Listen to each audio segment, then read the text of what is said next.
y no daba con ella. Entonces empezó a caminar por ahí y llegó a una puerta que decía solo personal autorizado. Pero no le importó, abrió la puerta y entró. Siguió caminando y llegó a otra puerta que decía peligro, subestación eléctrica, no pase. Y no le importó y abrió la puerta y entró ahí. Había una reja de esas de alambre que tenía un cartel con una calavera con dos huesitos cruzados abajo. Decía peligro 60,000 volts. Corrió la reja y siguió caminando. Pues vino una descarga y pues algo le pasó al hombre. ¿Quién tiene la culpa? ¿Quién es responsable de lo que le pase? Pues no hay otro más que solamente él. ¿Por qué? Porque él decidió ignorar las advertencias. Todas las advertencias, pues no les hizo caso y es un peligro ignorar las advertencias. Vamos al libro de Hebreos, capítulo 10, versículos 26 a 31.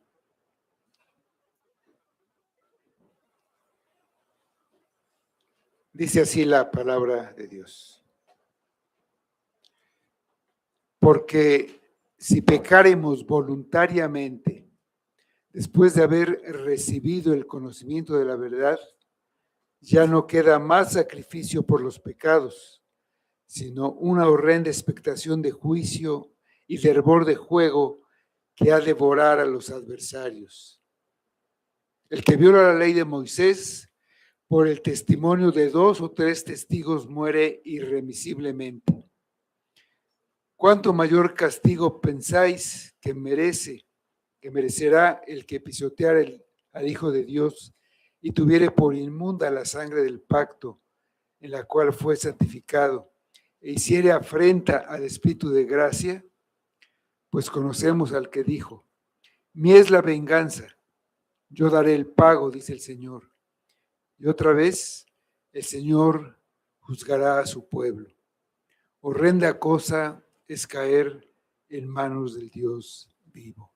Vamos a orar. Amado Padre, te damos gracias nuevamente por tu palabra y lo que nos enseña, lo que nos muestra. Y pedimos que tú nos ayudes a entenderla, pero más que a entenderla, a apropiarla, a llevarla a la práctica en nuestras vidas, a vivir por ella, a entender nuestra necesidad de Cristo y acercarnos a Él por medio de su sangre ofrecida en la cruz. Ayúdanos, Padre, ayuda a tu iglesia, obra en nosotros, que te conozcamos de una manera salvadora, danos la fe que no tenemos y guíanos en lo que hacemos. Pedimos que sea para tu gloria y lo pedimos en el nombre de Cristo. Amén. El sacrificio de Cristo abrió para el hombre el camino para entrar al lugar santísimo, este lugar donde Dios está, un lugar que le estaba prohibido, porque para llegar a ese lugar se requiere una perfección moral. Los sacrificios de animales por los cuales se pretendía llegar hasta este lugar no daban perfección ni limpieza. Se necesitaba el sacrificio del Cordero de Dios que quita el pecado del mundo. La sangre derramada en la cruz es la sangre del sacrificio perfecto que quita el pecado y al quitarlo, limpia la conciencia del pecador de la culpa con la que estaba cargado su corazón. Porque esa sangre es el pago del castigo que le correspondía. Ya limpio, no tiene ningún impedimento legal. La ley no puede reclamarle nada. Ese sacrificio logró lo que la sangre de toros y cabras nunca podía lograr.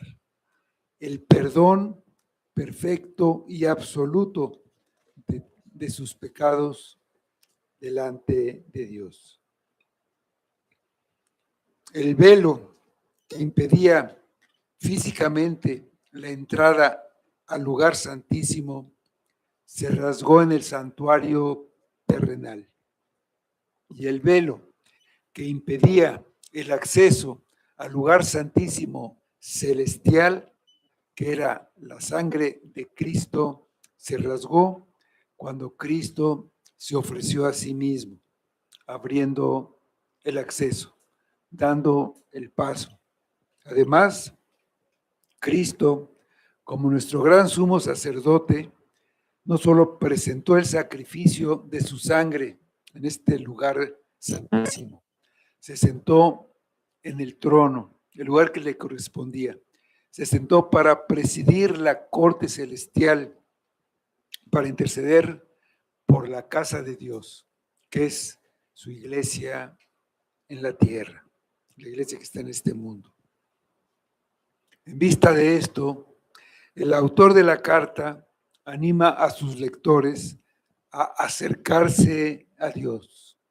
Ya hay acceso, les dice, acérquense con un corazón sincero, en plena certidumbre de fe, sin dudar, porque sus corazones ya están purificados de mala conciencia, están limpios en todo sentido. La obra de Cristo les da esa capacidad y pueden acercarse a lo que antes de otra manera no estaba disponible. Todo lo que lo impedía ha quedado solucionado. Ellos se habían desanimado al ver las dificultades y el autor los exhorta a mantenerse firmes, sin desviarse en lo más mínimo de lo que habían dicho que creían, porque el cumplimiento de cada promesa no depende de ellos, no depende de su fidelidad, sino depende de la fidelidad de Dios. Y Dios es fiel. No puede ser que su esperanza, que una vez fue firme, se vuelva vacilante. Habían hecho la confesión de que Jesús era el Mesías que esperaba, lo habían reconocido. Una confesión de que ellos confiaban en que la sangre derramada a su favor era su única esperanza ante Dios. No debían renunciar a esa confesión, debían mantener firme su confianza y esperanza a pesar de las dificultades. La firmeza debe verse. Puede haber muchos motivos de desaliento, pero en esos momentos es cuando más debe verse esa firmeza. Se debe buscar la comunión con otros creyentes para animarlos y también para ser animado y para estimularse mutuamente a crecer en el amor, que da como resultado buenas obras. Si dejan de congregarse, dan lugar a que el desánimo entre en su vida. Eso es muy peligroso, sobre todo porque el día del juicio se acerca. Cada generación debe vivir como si esta generación fuera la generación del fin, del tiempo.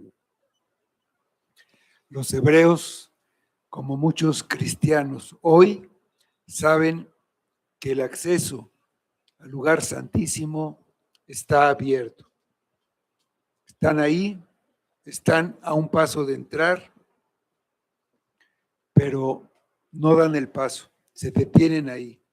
Están muy cerca, pero no quieren acercarse más, no quieren acercarse lo suficiente. Están con dudas y de nada les sirve que la puerta se haya abierto. Si ellos no la cruzan y entran, será como si nunca hubieran oído el Evangelio. Tienen que cruzar el umbral y entrar, presentarse al lugar santísimo, acercarse al Dios que está ahí, para que tengan una comunión con Él. Si se detienen antes, es porque ellos, a final de cuentas, no han confiado en Cristo, no tienen fe, no creen en Cristo. Lo único que los salva. No tienen una fe verdadera. Dicen que son creyentes, pero su actitud dice otra cosa. Y el primer paso es descuidar el culto a Dios, la comunión con otros creyentes, y de ahí siguen otros pecados. El pecado voluntario, dicen los versículos 26 y 27. Porque si pecáremos voluntariamente, después de haber recibido el conocimiento de la verdad, ya no queda más sacrificio por los pecados, sino una horrenda expectación de juicio y de hervor de fuego que ha de devorar a los adversarios. El autor se está dirigiendo a judíos que aparentemente se habían hecho cristianos, pero algunos de ellos solo de palabra. A ellos, a los que está hablando. Cuando una persona escucha el Evangelio claramente con las verdades de Jesucristo y de la salvación que viene solamente por medio de su obra redentora, solo tiene dos caminos. Cree y se salva, o no cree y es condenado. La incredulidad es un pecado porque representa un rechazo directo a la verdad y al amor de Dios. Dice el Evangelio de Juan, capítulo 3, versículos 17 y 18. Porque no envió Dios a su Hijo al mundo para condenar al mundo, sino para que el mundo sea salvo por él. El que en él cree no es condenado, pero el que no cree ya ha sido condenado porque no ha creído en el nombre de Dios. Ahí mismo en el versículo 36 dice, el que cree en el Hijo tiene vida eterna, pero el que rehúsa creer en el Hijo no verá, sino que la ira de Dios está sobre él. Hay quienes parecen aceptar al Hijo de Dios, como es el caso de los lectores o de algunos de los lectores originales de la carta, pero en determinado momento se apartaron o estaban a punto de hacerlo. Cuando lo hacen de manera definitiva, se vuelven apóstatas.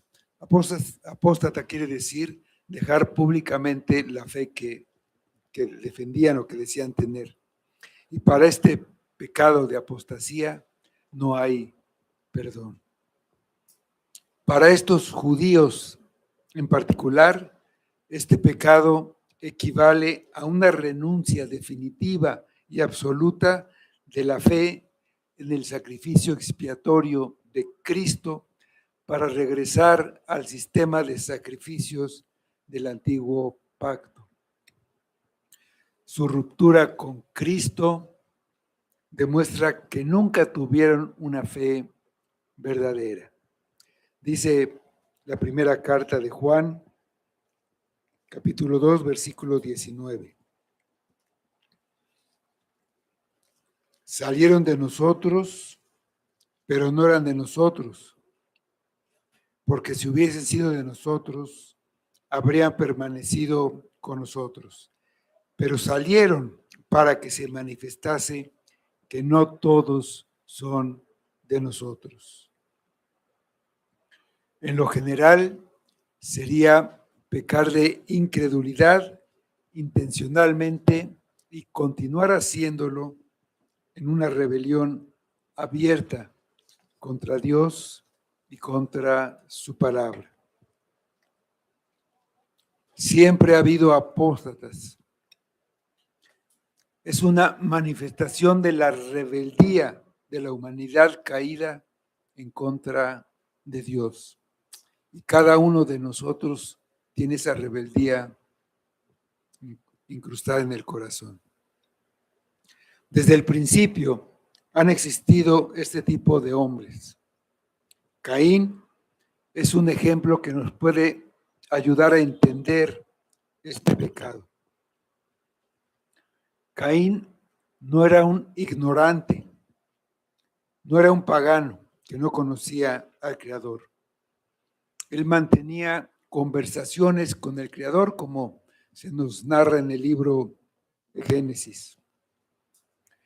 Conocía el sistema de adoración. Sabía perfectamente que Dios demandaba adoración, por lo que él fue y presentó una ofrenda. Aunque su motivación interna y su obediencia, pues, eran equivocadas. No pecó por ignorancia o por accidente. Tomó la decisión consciente de rebelarse. Se enfureció cuando su ofrenda fue rechazada. Dios intervino con gracia y le advirtió, le hizo una advertencia. Génesis 4:7 dice, si bien hicieres, no serás enaltecido, y si no hicieres bien, el pecado está a la puerta. Caín escuchó la advertencia de Dios, entendió las consecuencias y aún así, en su obstinación, decidió ignorar la voz divina para cumplir su propio deseo. Pecó deliberadamente y salió lo que había atrás de ese deseo. Asesinó a su hermano por odio, por envidia, por los celos que le tenía. Pues la apostasía abarca no solo el pecado, sino la ausencia total de un arrepentimiento posterior. Cuando Dios confrontó a Caín por su pecado, tras el homicidio, preguntando, ¿dónde está Abel, tu hermano? Caín respondió con soberbia, mentira y desprecio. No sé, ¿soy yo acaso guarda de mi hermano? Al recibir su castigo, Caín no se lamentó por haber ofendido a Dios, sino por las consecuencias terrenales que sufriría. Grande es mi castigo para ser soportado, dijo.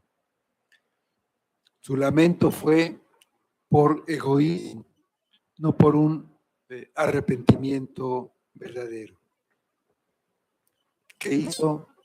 Se alejó de Dios definitivamente. Salió pues Caín de delante de Jehová y habitó en tierra de Nod.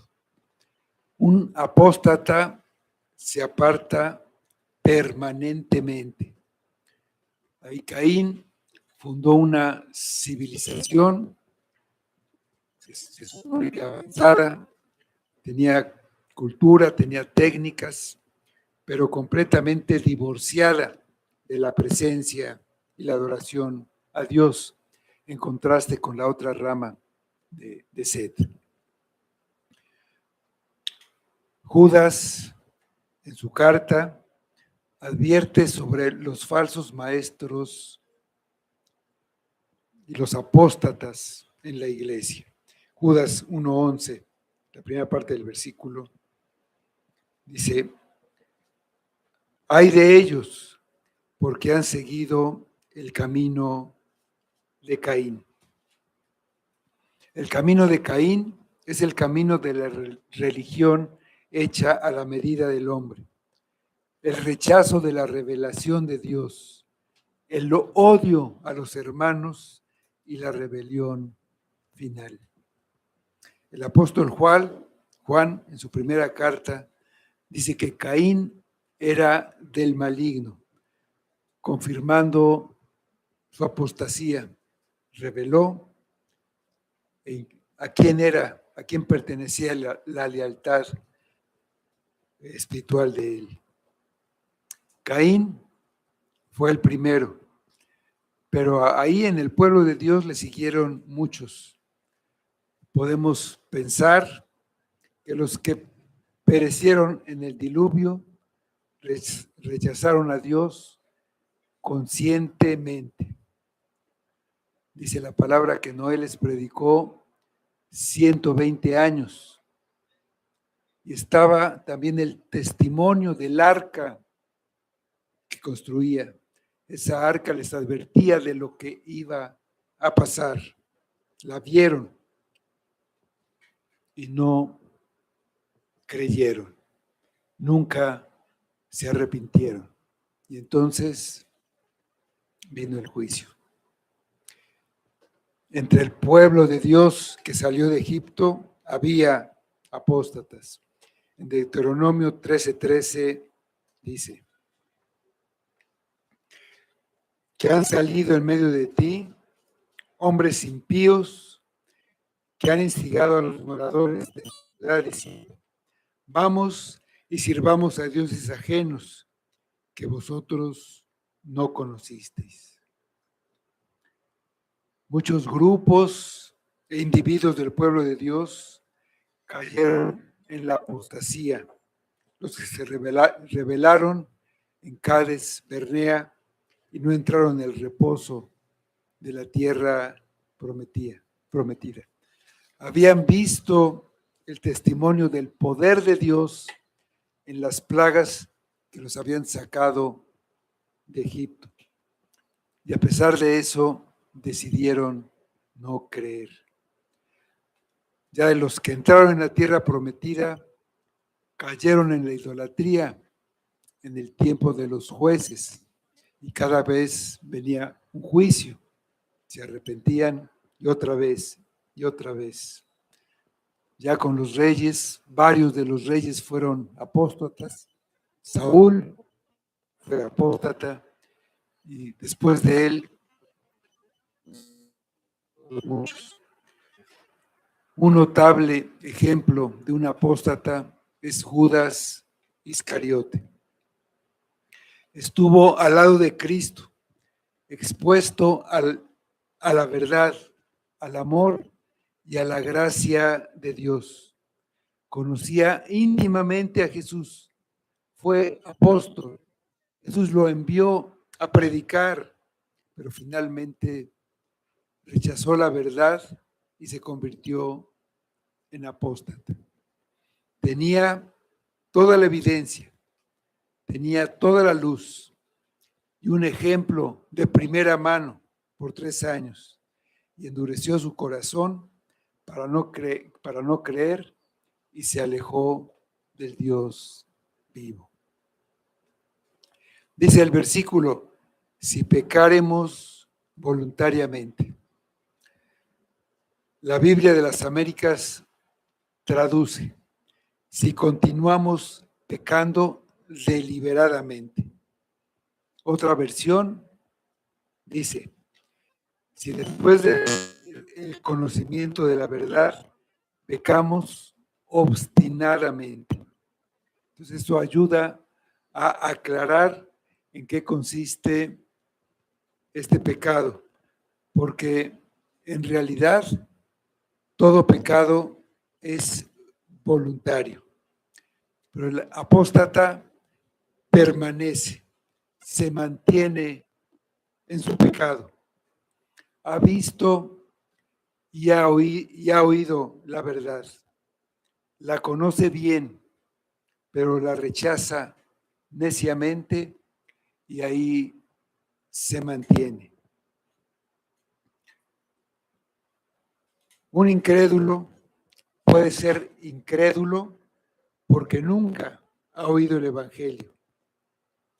Un apóstata también es un incrédulo, con la diferencia de que ha oído suficiente y con claridad. Tiene el conocimiento suficiente para ser salvo. Tiene toda la información. Está entre los que una vez fueron iluminados, gustaron del don celestial que mencionó el autor, pero no se arrepintieron. Un apóstata generalmente está en una iglesia. Puede permanecer por años autoengañándose, pretendiendo ser cristiano, hasta que finalmente deserta, pierde el interés y se va por su propio camino. Peca deliberadamente al dejar de tener en cuenta a Dios, a su palabra y al pueblo de Dios. Rechaza neciamente lo que sabe que es verdad. El proceso puede ser gradual, pero llega el momento en que conscientemente se rechaza la gracia salvadora. El rechazo se hace definitivo y se establece una forma de pensar y de creer rechazando el Evangelio. Puede ser que un creyente verdadero caiga en pecado y pierda cercanía, pierda intimidad con Dios y con su pueblo. Puede ser que el Señor lo discipline y lo lleve al cielo, siendo creyente verdadero. Pero si se queda en este mundo, la carga de estar alejado se hará muy pesada. Perderá el gozo, la paz y muchas otras bendiciones. Y el Espíritu Santo lo llevará al arrepentimiento y eventualmente regresará a la iglesia. Nosotros no podemos ver el corazón, por lo que no podemos decir quién es un creyente verdadero que ha caído y quién es un apóstata. El apóstata permanece en el pecado de incredulidad. Este pecado es una práctica habitual en su vida. Dice la primera carta de Juan, capítulo 3, versículo 9. Todo aquel que es nacido de Dios no practica el pecado, porque la simiente de Dios permanece en él y no puede pecar porque es nacido de Dios. Tropezar, caer o luchar con una debilidad es una constante para un creyente. Rechazar conscientemente a Cristo y apartarse por completo del único camino de salvación es apostasía. Cuando alguien que ha conocido la verdad del Evangelio, decide conscientemente volver atrás o ignorar a Cristo, rechaza el único remedio posible para su alma. La causa, incredulidad voluntaria y deliberada. Querer hacer lo que nosotros deseamos se vuelve más importante para nosotros que la voluntad de Dios.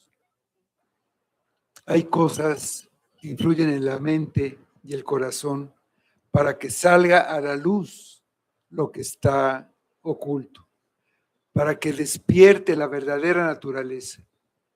A un creyente verdadero, la persecución lo hará más fuerte y maduro. A un incrédulo que está en la iglesia por costumbre, porque desde niño lo han llevado, por relaciones sociales, económicas o por otras razones, hasta una persecución suave, como la crítica de familiares, amigos o conocidos, será motivo para alejarse de la iglesia y de Dios. Pues con mucho más razón, una persecución severa o una persecución violenta. A veces, aprovechando el conocimiento que tiene, se vuelve el enemigo y perseguidor de Cristo y de la iglesia, que es lo que sucedía con los falsos maestros de la antigüedad y también con los de la actualidad. La tentación también puede ser una causa de la apostasía. El atractivo de las cosas del mundo se hace mayor que el brillo de las cosas divinas. Cuando alguien sabe cuál es la voluntad de Dios, porque lo dice la palabra, por todo lo que ha oído y aprendido, sabe cuál es la voluntad de Dios, pero decide seguir su propia voluntad, pensando que es una pequeña desobediencia, sin importancia, va dando pasos que lo alejan de Dios y al paso del tiempo estará lejos. Se habrá apartado, le dará la espalda al Dios verdadero para cumplir sus propios deseos. El autor ya mencionó que dejar de congregarse es un principio de apostasía. No hay mejor lugar de influencia hacia Cristo que donde están los creyentes. Y no hay lugar que lo pueda alejar más que estar lejos de los creyentes. Su amor se enfriará. Cristo lo profetizó. Mateo 24, 12. Ahí habla de un periodo de persecución y dice, muchos tropezarán entonces y se entregarán unos a otros y unos a otros se aborrecerán. Y muchos falsos profetas se levantarán y engañarán a muchos. Y por haberse multiplicado la maldad, el amor de muchos se enfriará. La apostasía tiene consecuencias. El apóstata se queda sin un sacrificio que pueda expiar sus pecados. Queda excluido de la salvación. Si rechaza a Cristo, el único sacrificio por el que podía acceder a la presencia de Dios, y ya no tiene ninguna esperanza de salvación. Lo que le queda es una horrenda expectación de juicio y de fuego que ha de devorar a los adversarios, dice el versículo.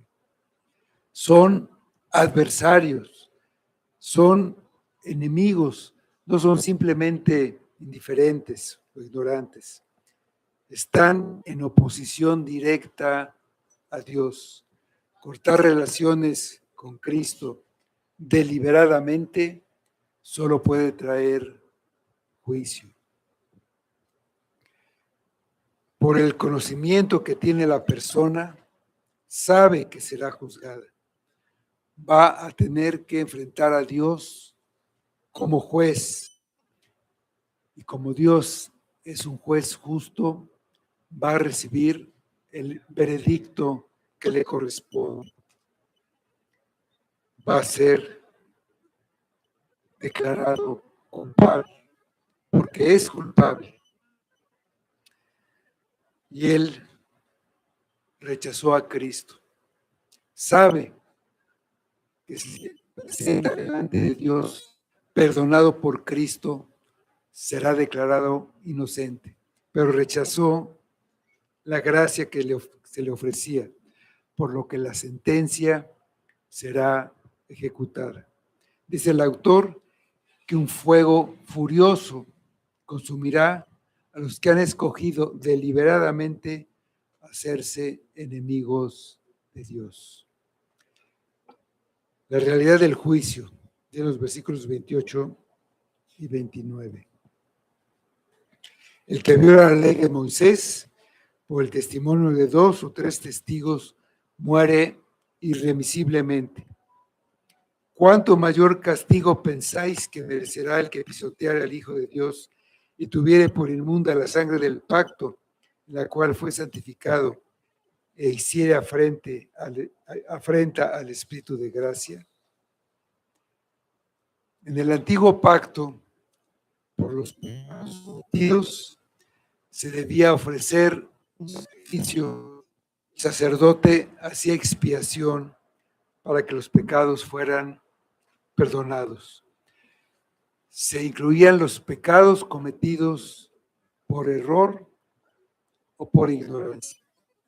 Sin embargo, había pecados que eran cometidos como un reto abierto a Dios. Intencionalmente y sabiendo, se cometía el pecado. Eso se tradujo en la Septuaginta como pecados de mano alta, que significa por mano arrogante o desafiante. Pecados que insultan al Señor, y para esos pecados no había la opción de un sacrificio. Esa persona debía ser excluida del pueblo, es decir, era condenada a muerte. Números 15, versículos 30 y 31. Dice: mas la persona que hiciere algo con soberbia, así el natural como el extranjero, ultraja a Jehová. Esa persona será cortada de en medio de su pueblo, por cuanto tuvo en poco la palabra de Jehová y menospreció su mandamiento. Enteramente será cortada esa persona. Su iniquidad caerá sobre ella. La naturaleza de estos pecados es la misma que la del pecado de apostasía. Es un pecado intencional que desafía a Dios y lo insulta al menospreciar su gracia. Cuando el corazón se ha endurecido a tal grado, ya no es posible el arrepentimiento y viene el juicio. Y no necesariamente el juicio en el día del juicio final. También puede haber un juicio inmediato o un juicio en este tiempo, un juicio en esta vida. De cualquier manera, Dios no puede ser burlado. Y lo que el hombre siembra, eso va a cosechar. No todos los pecados se califican igual. Jesús le dijo a Pilato: el que a ti me ha entregado, mayor pecado tiene. El pecado de Judas es mayor que el de Pilato. Los dos eran incrédulos, pero Judas recibió mucho más luz que Pilato. Él era un apóstata, por lo que su pecado era mucho mayor que el de Pilato. Al que se le ha dado mucho, mucho se le va a demandar. El que recibe más luz tiene más responsabilidad. El que pecaba con soberbia en el antiguo pacto merecía la muerte. Todos los judíos conocían la severidad de la ley de Moisés. 2 o 3 testigos que verificaran que se había asociado intencionalmente a Dios eran suficientes. Con todo eso, estos judíos no tenían la luz de alguien en el nuevo pacto. El que ha recibido más luz merece más castigo. El que ha conocido a Cristo y lo desprecia, no le da el valor que tiene, ha considerado como inmunda la sangre de Cristo. Lo que nos santifica es la sangre del pacto derramada en el Calvario. Para el apóstata, esa sangre no tiene ningún valor. Es hasta una molestia. Es como un insecto que se le para en la ropa, lo sacude y para que no lo moleste más, lo pisotea. Para el autor es muy parecido el pecado desafiante del pueblo israelita y el del cristiano que abandona la iglesia. Ninguno puede usar la ignorancia como excusa. El apóstata conoce la fe cristiana. En un tiempo profesó fe en Cristo. Escuchó la predicación de la palabra, pero finalmente niega tener relación con la obra de Cristo. El apóstata afrenta al Espíritu Santo. El pecado imperdonable consiste en insultar intencionalmente al Espíritu Santo. En Mateo 12:32 dice: a cualquiera que dijere alguna palabra contra el Hijo del Hombre, le será perdonado, pero al que hable contra el Espíritu Santo, no le será perdonado, ni en este siglo, ni en el venidero. El Espíritu es la fuente de gracia,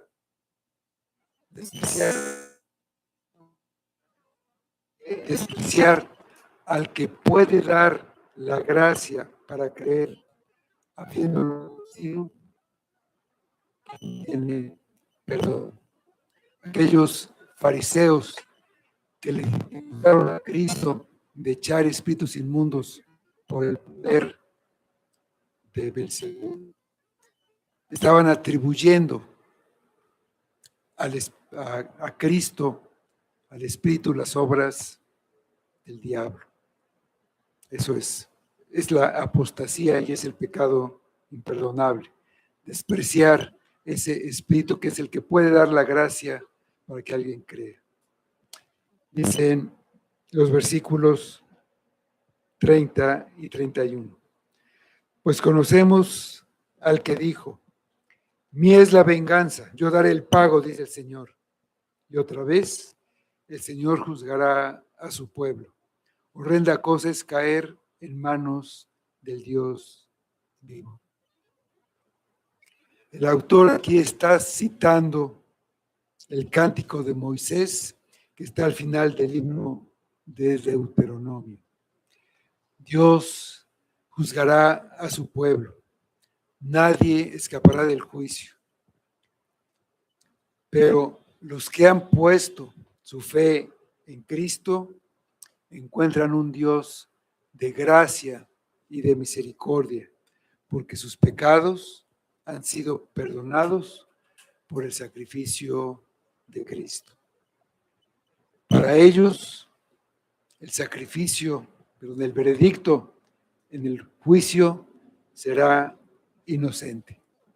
Por el contrario, para los que han despreciado a Cristo y su obra y han insultado al Espíritu Santo, recibirán justa retribución a su pecado. La ira de Dios está sobre ellos, que el escritor describe como una situación horrible. Esto no es una amenaza. Horrenda cosa es caer en manos del Dios vivo. No son palabras para paralizarnos de terror, sino para despertarnos a la realidad de la necesidad de un verdadero arrepentimiento, de la necesidad de tener el respeto reverente hacia nuestro Creador. Debemos tomar en serio las numerosas advertencias que hay en la Escritura. Ignorar las advertencias es peligroso, pero debemos seguir la recomendación de examinarnos a nosotros mismos, que la palabra nos llama a hacerlo también muchas veces. Entonces, más que nada, este pasaje es una motivación para perseverar a los que ya han profesado fe en Cristo, para no jugar con el pecado, ni acostumbrarnos a despreciar la gracia. Es un llamado a mantener firme nuestra fe, a cuidar nuestro corazón de la incredulidad y a refugiarnos siempre en el sacrificio de Cristo.